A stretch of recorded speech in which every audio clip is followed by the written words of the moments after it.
Bad Kitty. How to play. The object of the game is to be the first player to collect 5 question cards. Shuffle the question card deck and place it face down in the middle of the table. Shuffle the kitty deck, then deal 5 cards to each player. Players look at their own cards, but keep them hidden from others.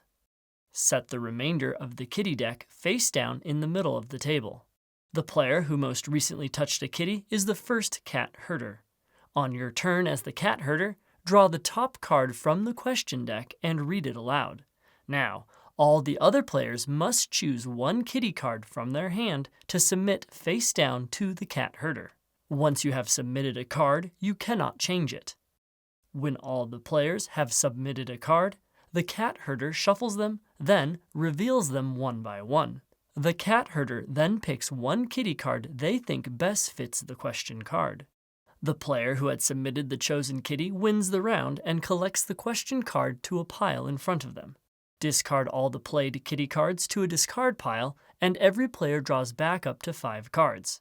If the kitty deck runs out of cards, shuffle its discard into a new draw deck. The round is now over. The role of cat herder rotates clockwise by 1 and a new round is played. Repeat this process until one player has collected 5 question cards. Then that player wins.